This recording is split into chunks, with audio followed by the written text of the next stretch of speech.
People are afraid in Vancouver. You shouldn't have to walk down the street looking over your shoulder, but that's the way it is now. You just kind of get used to this being part of what it means to be a Vancouverite. This isn't normal, and this is actually something wrong, and that we should hold our political leaders accountable for presiding over something that is clearly not okay. We had a good city in the 90s. What the f*** happened then? What is happening to Vancouver? One of the wealthiest and most naturally beautiful cities in all of North America has been beset by skyrocketing crime, violent attacks, and a crippling battle with addiction that's literally left thousands of people dead. But what is at the root of all these problems? Do police have the tools they need to do their jobs? Are violent offenders being released with little to no regard for public safety? And has an ideological obsession with so-called safe supply and free drugs overshadowed the desperate need for treatment, recovery, and rehabilitation? Harm reduction. Somebody's got a sense of humor, man. Because that shit ain't helping nobody, man. It's helping everybody get high more. Everywhere you look that this stuff has taken hold significantly, the cities have become destroyed. My name is Aaron Gunn, and this is Politics Explained.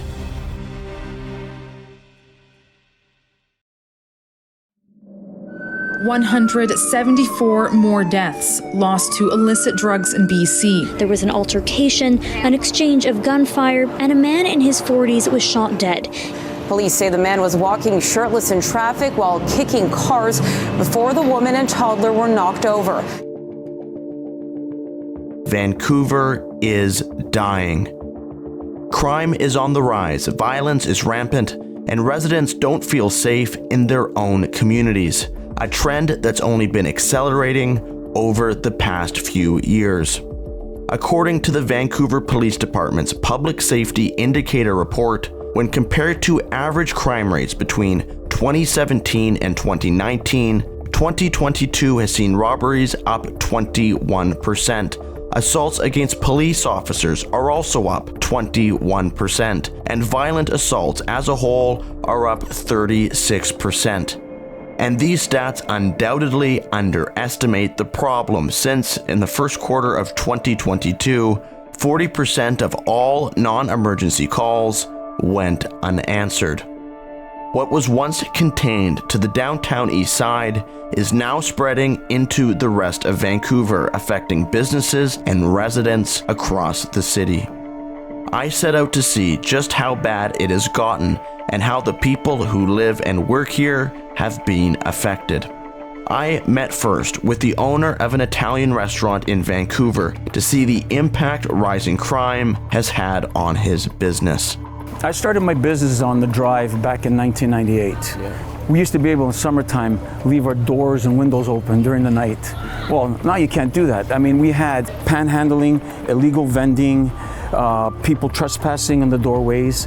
I mean, it's really gotten out of hand. For example, they'll come in, they'll try to steal the tips right from the counter. They'll try to steal the cell phone. Like, I had one of my employees just put the cell phone on the counter. The guy reached over like this and grabbed it. We had people like shooting up in the washroom, the defecating, urinating anywhere. The needles that you find all over the place. And that happens around here too? Oh, it happens everywhere. It happens all over the city now. I mean, it's insane. I caught a guy doing the graffiti, but I thought, like, do I confront him? Do I call the police? So I called the police. The police came, and this guy had a hatchet in his backpack. So, I mean, if I would have confronted him, who knows what would have happened.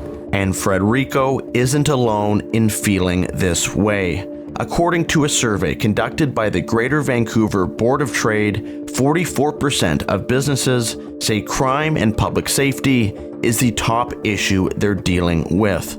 The problem has gotten so bad that businesses are taking extreme measures to prevent theft, or leaving certain areas altogether. But widespread lawlessness is impacting more than just businesses. The residents of Vancouver are living under threat of a new and terrifying trend of random assaults and stranger attacks. Delivery service employees stabbed, a woman casually walking down the street struck in the head with a hammer, racially motivated assaults, and even a woman who was literally set on fire. And these are only a few of the many stranger attacks that occurred on the streets of Vancouver this year alone. It's gotten so bad that according to the Vancouver Police Department, unprovoked attacks on strangers have jumped 35% since 2019. I met with a leading crime analyst for the Vancouver Police Department, Aaron Gunn, who explained to me just how stranger attacks have spread across the city. What used to be normal in the downtown east side, which I'm not saying is right, but what used to be normal and people would just walk by, has now transferred in Kitsilano and downtown, in Mount Pleasant area. There's 4 random attacks a day is what's been reported. And your likelihood of being a victim of a random assault is 1 in 4. Wow. If you are a Vancouver resident. And again, that's reported crime. It's become the norm that if someone looks at you the wrong way, you shouldn't look back or you shouldn't say something back because you don't know what may happen. That was a story that I remember hearing as a kid about certain cities in the United States. I never thought that would happen in Vancouver. But evidently, it has. Mirella Gibbo is the mother of a woman in her 30s who was the victim of a random violent assault in Kitsilano. I met with Mirella to get her daughter's account of exactly what happened. It's 2:30 in the morning, I get a phone call, and she's like in shock. And she's like, I just got mugged, and I think they broke my nose. They punched my face. Oh my God, what am I gonna do? She's walking down a very quiet, residential, upper class, upper scale neighborhood, and these 2 guys pass her, and then they double back and they have like scarves. So they're masked their face, right? And one guy grabs at her purse and rips off her strap, and the other guy takes her headphones and smashes them and then says, "Give me your phone." And then he punches her 7 times in the face saying, "Give me your phone, give me your fucking stuff." And she's like, what the fuck? And she's being punched in the face. I guess the one guy that had pulled on her purse, he hadn't been hitting her. So I don't know if he just thought and walked away. And then this guy that had been punching her in the face for 7 times, he just stopped and followed his friend. And this is not, just to lay this out for people, this is not the downtown east side in Vancouver. No, she was on the edge of our Kitsilano and Point Grey, where Point Grey the rich live. These types of attacks are becoming so common that grassroots movements are popping up across the city to address the issue of public safety in Vancouver.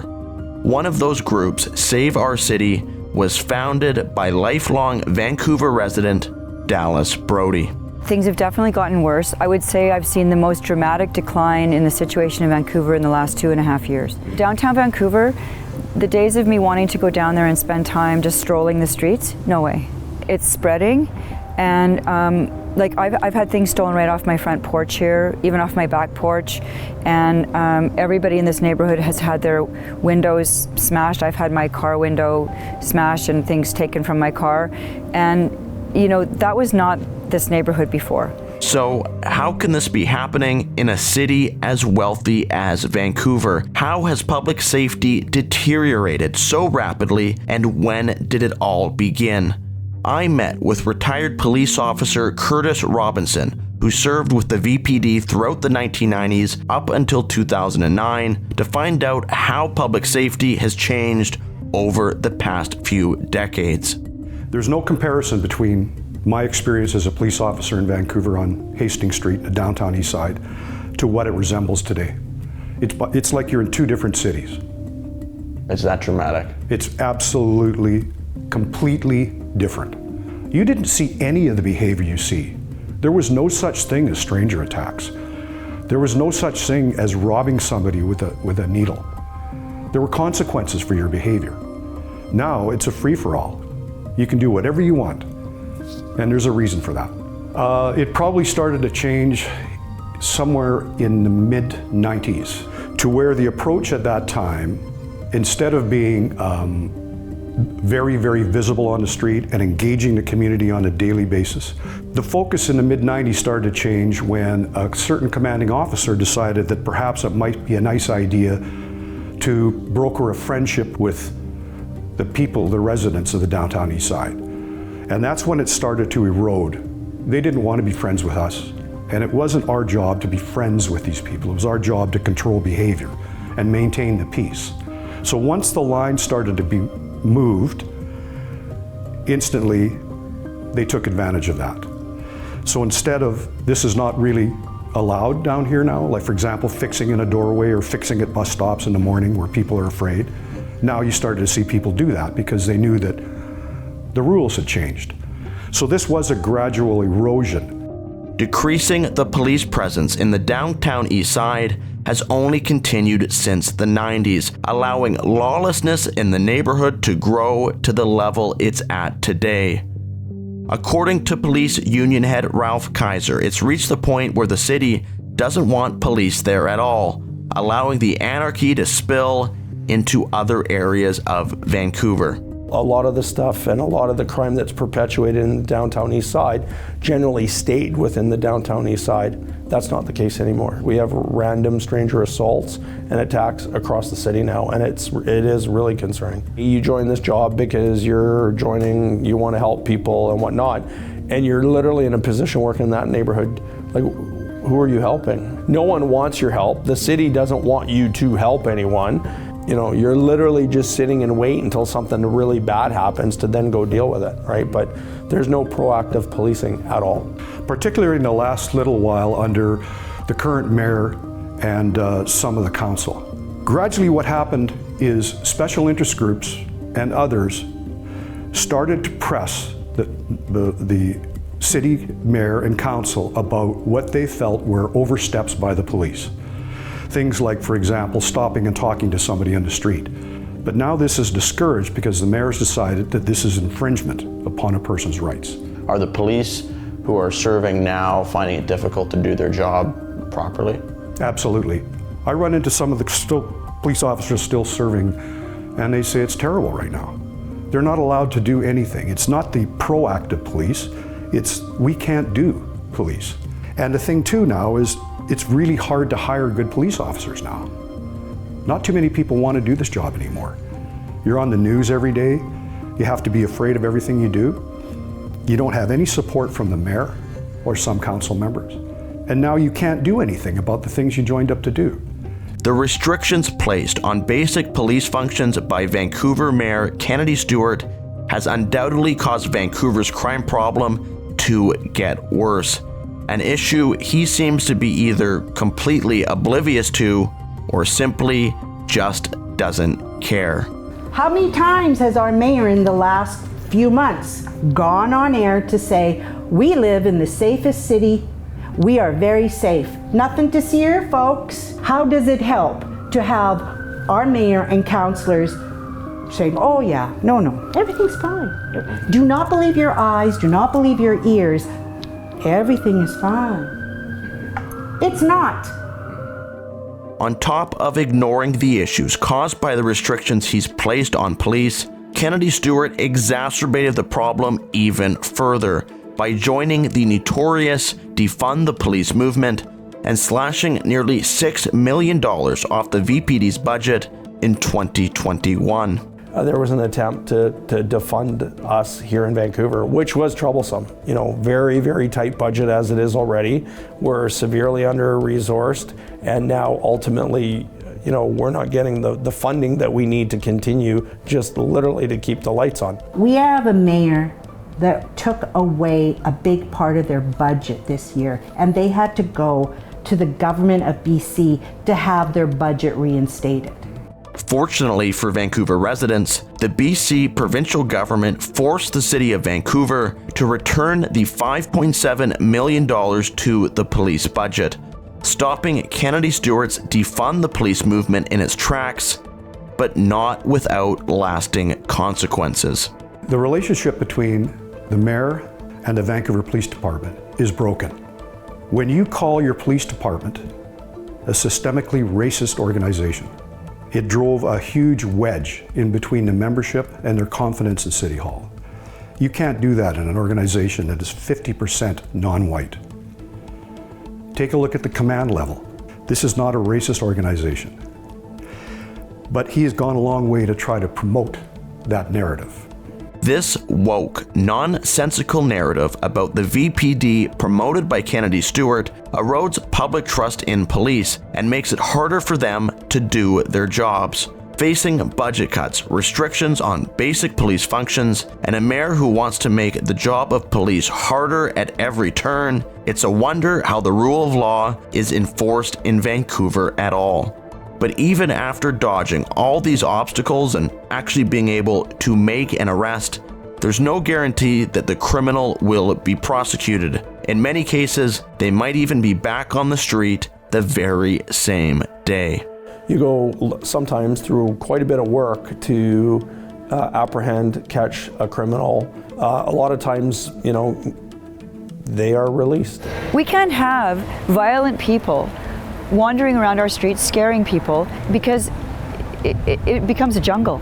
It's not uncommon for an offender to be arrested in the morning, let's say in the early hours of the morning, and within that same 24-hour period be rearrested. So you can actually be arrested twice within the same 24-hour period. You could, and it's not that's not unheard of. That has happened. I've seen it personally in my career, yes. The police, their hands are handcuffed because they can only do so much. I'll give you an example. There was one guy that was arrested here. The police said, we arrested that guy like hundreds of times, literally. Okay, so it's a revolving door.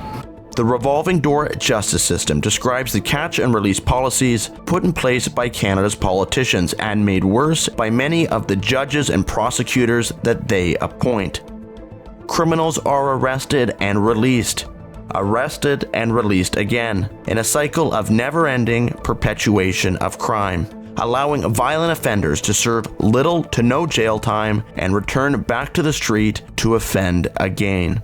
This leads to a small number of prolific offenders who commit the vast majority of crime in Canada. For example, in Vancouver, just 40 people have been responsible for over 6,300 incidents. Really, it is a revolving door. And it doesn't send a message to anybody except that you're going to get a slap on the wrist and go back out and do it again. These people now understand that they're allowed to do just about anything. And there is absolutely no deterrent to change your lifestyle. Far from there being a deterrent, once released, these criminals are allowed to return to their life of crime and dodge any further accountability by hiding in highly populated, lawless areas that this city has allowed to exist without supervision. These areas are called tent cities. For 2 years, a tent city in Oppenheimer Park was allowed to exist, attracting hundreds of people, including violent criminals, like the so-called mayor of Oppenheimer Park, who is charged with the murder of a 78-year-old woman. In June of 2020, after the Oppenheimer Park tent city was shut down, the people living there moved to Strathcona Park and set up a new tent city. In the first 7 months of that year, calls to the VPD about weapons in the Strathcona area jumped by 50%. Calls about threatening behavior rose by 14%, and break-ins in the area increased by 68%. There are criminals that are drawn to those areas because there's, like I say, it's like a state of lawlessness, and they're able to come and go as they please, no rules. You know, we had a murderer that was living in Strathcona. There was a criminal element embedded in there. There was a group, for example, that did a home invasion and murdered a woman. There was all kinds of weapons found in there in Tent City. These weapons were used to terrify the Strathcona neighborhood. Katie Lewis, the vice president of the Strathcona Residents Association, an outspoken critic of the Strathcona Tent City, was brutally attacked on her front steps after walking by the park. She was struck in the head with a metal pipe several times until she lost consciousness. the Strathcona tent city was finally removed by order of the Vancouver Park Board in April of 2021. But the drama of tent cities in Vancouver was far from over. If you enable a certain behavior, you're going to get more of it. I mean, just take for example, on July 1st, they said they weren't going to clean up any tents or anything on the streets of downtown East Side. With less than 24 hours, you had tent city now. On the street, it's not a park anymore. A new tent city sprung up right on the street of the downtown East Side. This happened right after the city announced a dramatic policy shift.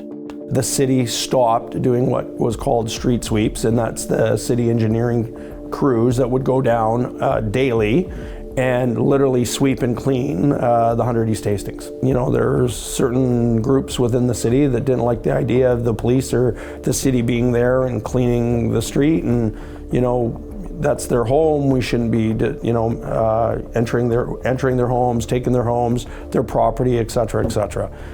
So okay, the city's decided we're not going to do this, and no sooner than that day came, then again the tents started creeping up and popping up. The tent city on the streets of the downtown East Side was a shock to local residents. The area, which was already unsafe, was now harboring dangerous criminals in plain sight. The impact of the tent city was felt immediately.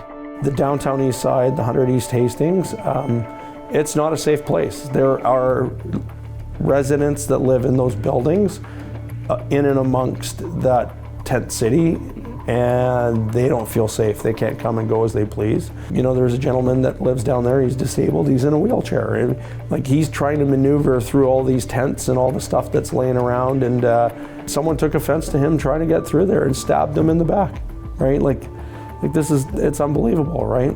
The tents allowed criminals to hide weapons right along the street. After receiving information that guns and drugs were being stored inside a tent, the VPD responded and found 2 firearms, including a loaded shotgun, in one of the tents. You can only imagine what else was lingering nearby. I wanted to see firsthand just how bad the downtown East Side tent city really was.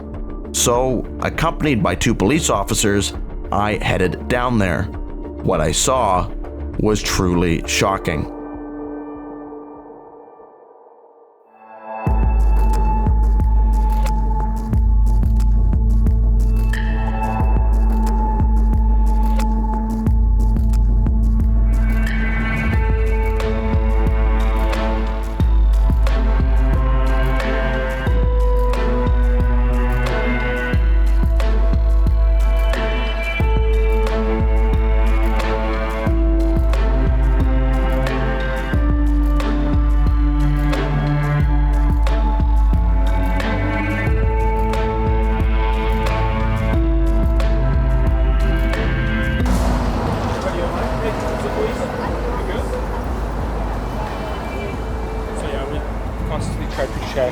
People make sure. Yeah, no, it's fine. I was just making sure he's alive.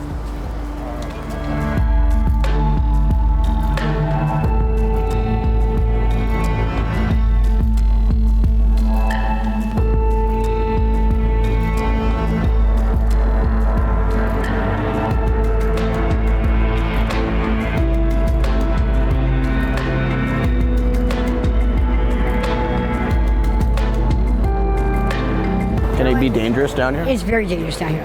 After 7 o'clock, I don't usually suggest anybody coming out and doing things because you never know what happens, right? I'm more concerned about the seniors coming down here and the kids. I've seen a lot of people get hurt down here, and it's sad. Of course, the drugs are involved. I'm an addict. I smoke speed and pot. I've been an addict for 20-something years, and I've been on the street for 27 years. And it's been hard. I've seen a lot of deaths. I've seen a lot of murders. Has it been getting worse, do you think? It's getting worse. This is the worst I've ever seen this in my whole life I've been down here. It's the worst of the worst. People are going missing every day. I lost a lot of friends, over 100 people. I just lost a friend 2 days ago. So do you think the drugs aren't the main problem, or addiction's not the... Drugs aren't the main problem. It's like, I bet you have a cup of coffee every morning. And do you notice, I mean, are there a lot of issues with addiction and stuff around here, or what do you think? There's a lot of issues with addiction. The main like finance for the economies are addictions. Big tobacco companies, oil, everything. It's all addictions. You want to buy that new fancy sports car because you're going through a midlife crisis. More addictions. Oh, you want to soup it up and make it all chromed out. More addictions. Like, it just because it isn't the kind of addictions like that people are used to. It's just the same thing, man. Yeah, it was a pretty heavy case of denial there. Oh yeah. Marshall Smith, the Chief of Staff for the Alberta Minister of Mental Health and Addiction, knows the downtown east side of Vancouver all too well. For 5 years, he lived there, homeless and drug addicted. I spent about 10 years as a correctional officer for the BC Corrections Branch, a career which I really enjoyed, and progressed through that and wound up working in the Gordon Campbell administration as Chief of Staff in the Minister's Office for the Olympic bid for British Columbia. And around that time, my alcoholism and addiction really took off, and as it does, began to interfere with my career. And before long, wound up hanging up my suit and tie at the legislature and vanishing into the streets of Vancouver, where I had lots of run-ins with law enforcement and a great difficulty in the transition between that life as a normal citizen and one as a homeless addict, where I spent 5.5 years on the streets of Vancouver. I remember living in a shipping container not a couple of blocks away from where we are right now, downtown Vancouver. I was down here. I lived on every block in this city, when I was out here.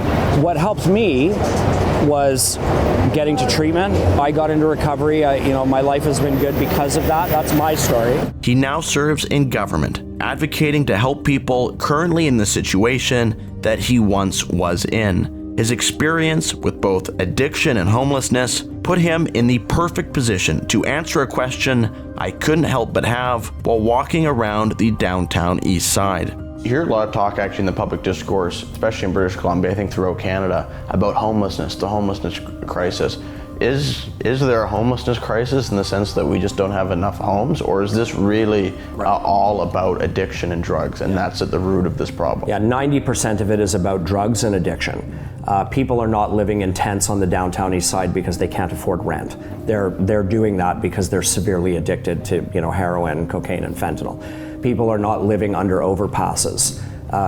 Because they don't have the opportunity to get an apartment. They're there because they're suffering from significant mental health and addiction issues. And so while there's a duality of issues, yes, they're homeless, but there's a reason why. And so we need to make sure that we're attempting to solve the right problem. But what a lot of people don't know is that the government has done a pretty good job in finding homes for people. The element that you see in Tent City, etc., they want to live there. With BC housing and the modular housing and everything, you get a lot of housing, but then there's a lot of restrictions. So everybody wants to be on the street. So you're not necessarily talking about the homelessness problem as there are not options. There are options. What many people might not know is that housing programs for people living on the street are widely available in Vancouver. Over the past 4 years, 1,400 permanent supportive homes have been built in Vancouver by the government, with 350 being added just this year. But although these buildings provide support services for drug-addicted residents, overdoses inside rooms are common. Data collected by police between 2017 and 2021 reveal that 50% of suspected deaths from overdose in the city occurred inside SROs and other supportive housing. I met with a recovered addict who spent 60 days getting clean in a treatment facility before he was sent to one of these government-funded SROs. I had arrived there and they took me upstairs, and as I was passing an office heading to my hotel room, they basically had offered me meth pipes, crack pipes, needles, and sent me off to my room, which at that time I turned it down, but approximately 10 minutes after I got in my room, I had a knock on my door, and it was the person across the room, or across the hall from me, offering me a free sample of heroin, essentially. So I relapsed that night and was living there for, I think, approximately a year. and I'm in a situation where there's literally a drug dealer across the hall from me and down the hall from me, so like, I'm going to end up dying in this situation. Look, as a person in addiction, the worst thing you can do for me is to give me 4 walls and a door that I can lock. You will quite likely find me dead on the living room floor at some point, because we know that 70% of fatal overdoses happen at home alone on the living room floor. So statistically, rapidly housing people who have serious addictions and secreting them away into hotel rooms and apartments is very dangerous for them. I think the phenomenon is much more complex than just people not having enough shelter, not enough roofs over their house, over their heads. It's something much more that they're just living in a state in which they're not in control of their own lives, they're not healthy, they're not happy. And I think that overwhelmingly correlates with drug use.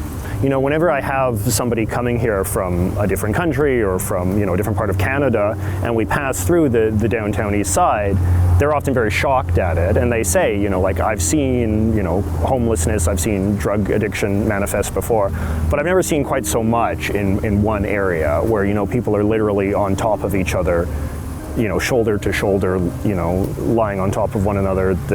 It's like nothing else. Hard drug use in Vancouver and British Columbia more broadly is truly out of control.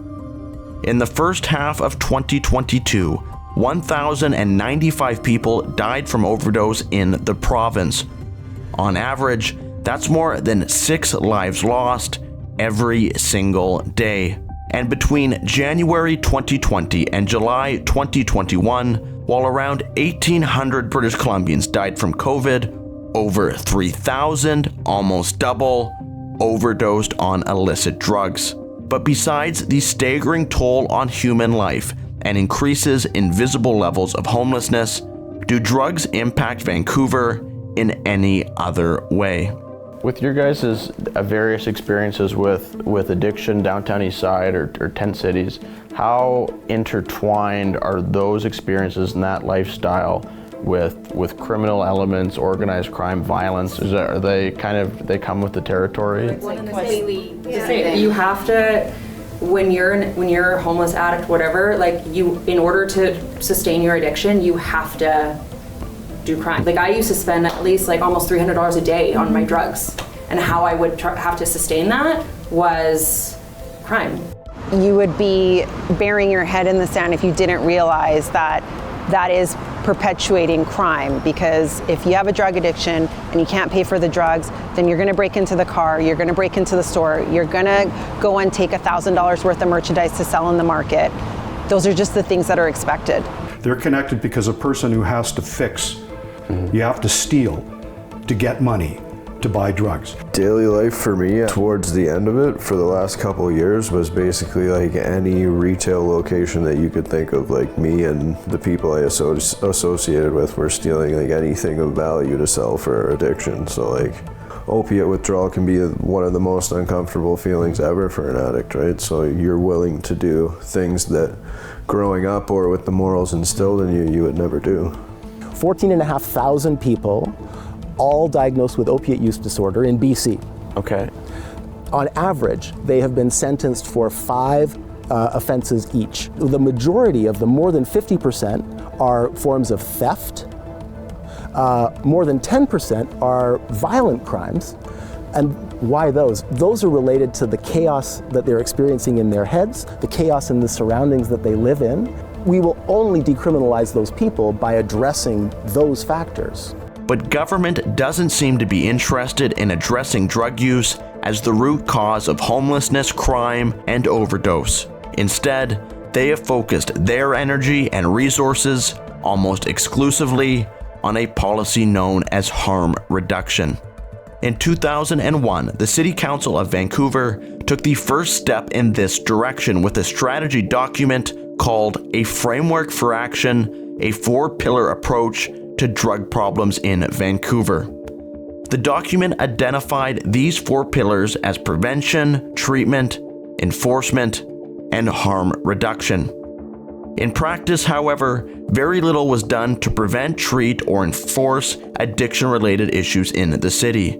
It was harm reduction and the clarion call to reduce stigma, that took center stage, especially after 2003 and the opening of Insight, the first supervised drug injection site in all of North America. The Four Pillars approach was conceived in response to what was at the time seen as unacceptable high of like 150 overdose deaths a year. Now we routinely have over 2,000 overdose deaths a year, right? So you look at how dramatically the rate of overdoses has accelerated in this province, and I don't know how you reach a conclusion that this has been a success, right? The problem, though, is that now it is so bound up in this kind of like cultural, philosophical, ideological sort of miasma that, you know, you can't really judge it in a utilitarian way, right? And so at best, you just kind of have to keep doubling down on the same ideological conclusions, which is just, you know, less stigma, more drugs, basically. Instead of acknowledging the obvious failings of this program, both the province of BC and the city of Vancouver have been doubling down, placing a particular emphasis on enacting policies that, in their view, would reduce stigma toward those addicted to drugs. But is reducing stigma toward an outcome that we'd like as a society to limit or avoid really a good idea? And how does it match up with other public health campaigns literally being undertaken at the exact same time? This idea that the biggest problem we face is stigmatization is, I think, just such a backwards way of conceptualizing it, right? Like, you want to stigmatize behavior that is destructive to the mind and the body. Drinking and driving is a great example. That has, you talk to people of sort of the older generation, and they say that, you know, when they were growing up, drinking and driving was seen as somewhat comical or no big deal. But our generation has been, you know, I think rightfully, sort of subject to a very intense campaign of basically like stigmatization propaganda, telling you that drinking and driving is in fact very bad and wicked and dangerous and terrible, and that you should feel bad if you do it, and you should talk your friends out of doing it. Since I graduated from high school, they've spent 30 years trying to get kids not to get hooked on cigarettes, only to turn around and say, but we're okay with heavy drugs. So the question around stigma really is, you know, what is sort of toxic stigma, and what is just sort of the general social contract and the limitations that we put on certain behaviors and things in the community. Maybe the most prominent example of recent attempts to destigmatize and even normalize hard drug use in our society was the very public announcement by the NDP government that, with the support of Ottawa, they would be decriminalizing the possession of almost all hard drugs, including heroin, fentanyl, crystal meth, and cocaine.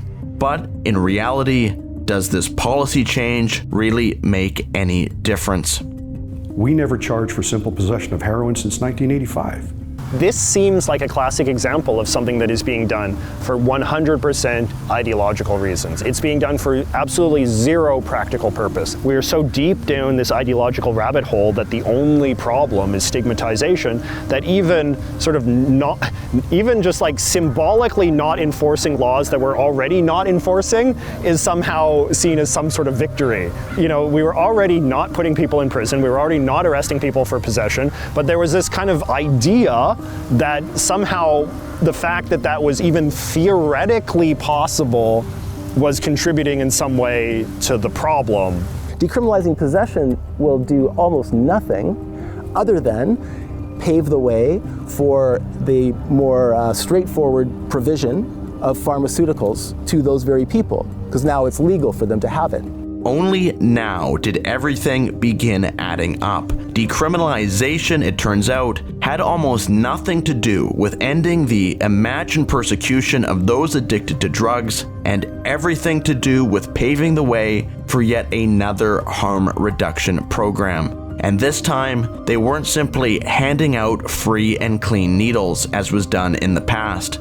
This time, they were handing out free drugs to anyone who wanted them, including in vending machines.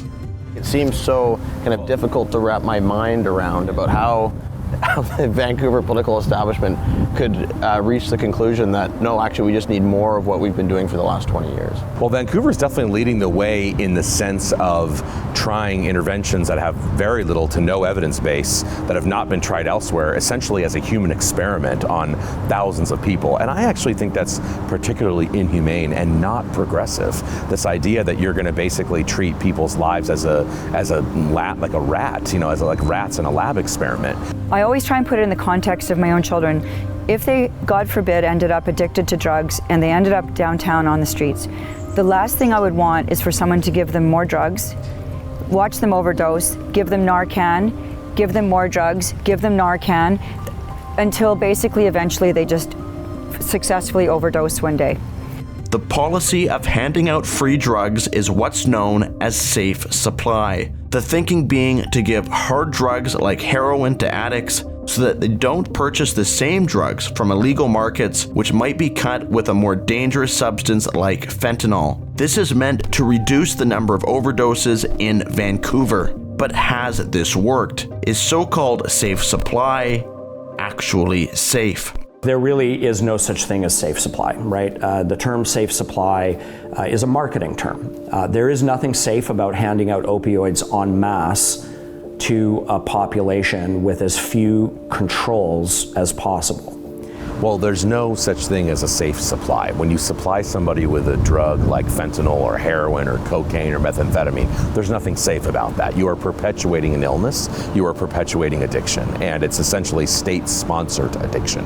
The proposal to provide people who are homeless and unemployed with schizophrenia free methamphetamine and opioids. What do you think that might do for their psychosis? The idea of safe supply is meant to replace an individual's addiction to more dangerous street drugs with those supplied by the government. But in practice, is this how it actually works? The safe supply drugs such as like Dilaudid and Dexedrine and stuff, you have people that are getting that and they'll only take one before they go to the doctor for a urine test because the doctors will check to make sure that you're taking it, right? The rest of it gets sold on the black market. Like I've even heard of college students and high school students in this area in general purchasing those safe supply drugs off of dealers that sell all of the harder narcotics that are creating the problem that we see in the downtown east side. So they're reselling the dope.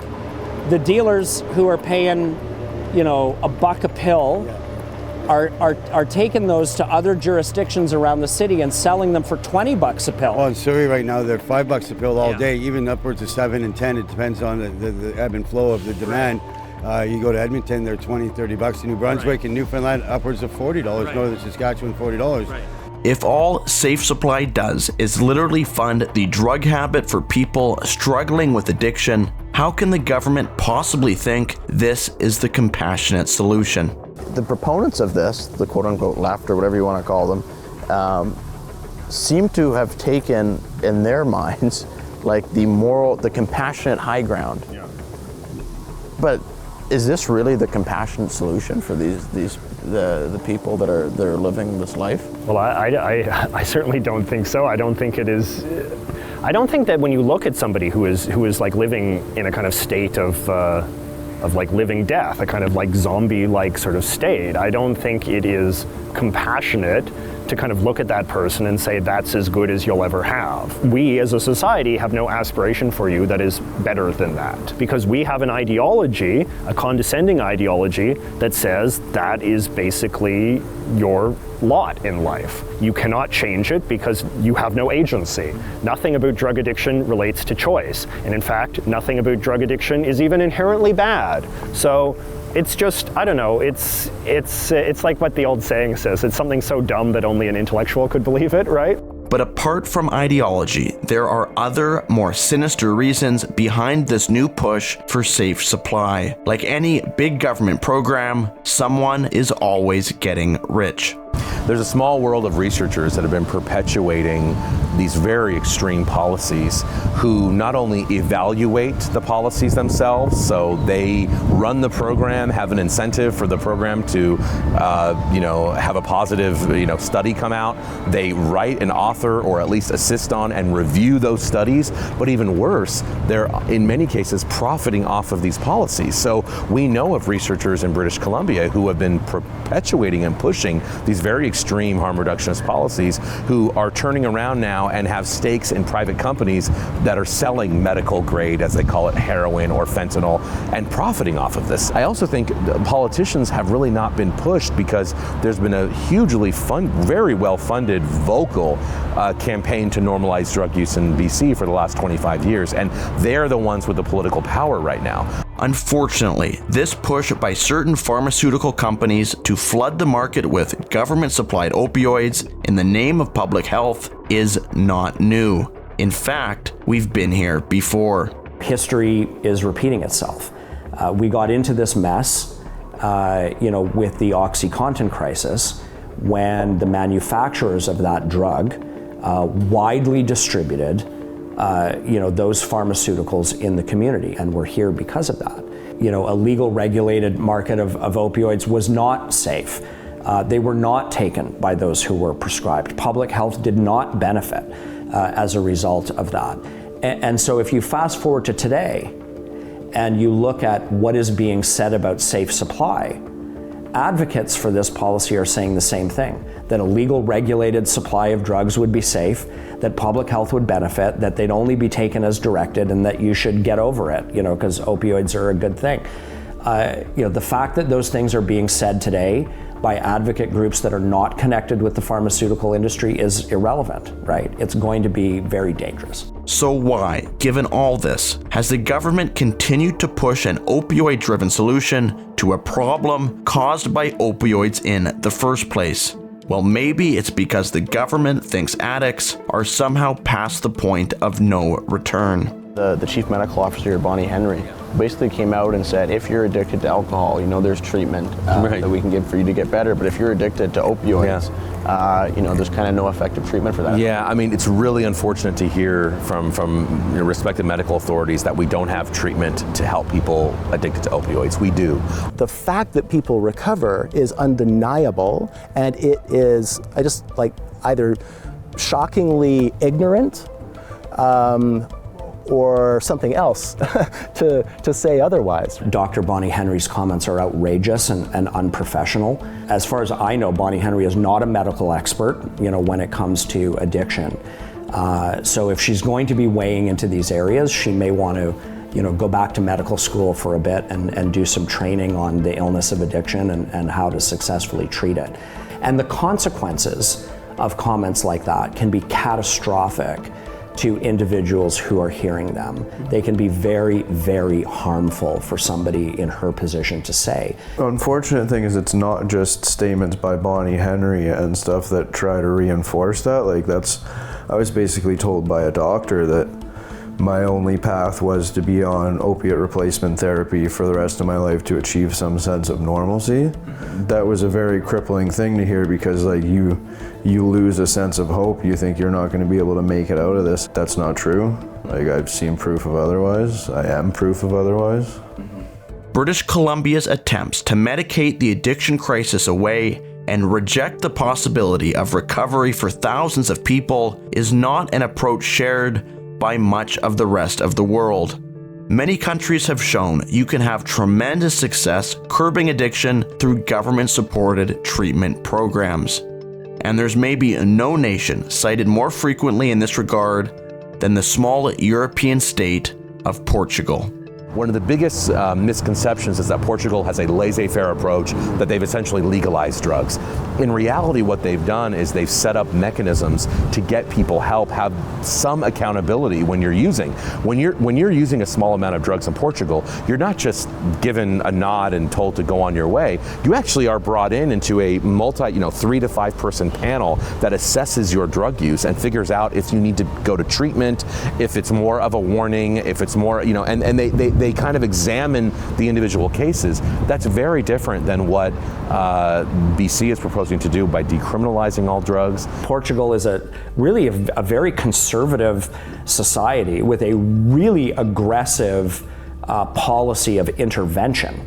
And that is why the Portugal model is successful. I don't see any significant investments going on in British Columbia to reform the system of care. I see a lot of Band-Aid solutions. Most of them involve very dangerous pharmaceuticals and a suite of ideological policies that are proving to be failures, not just in Vancouver, but all the way up the west coast of the United States.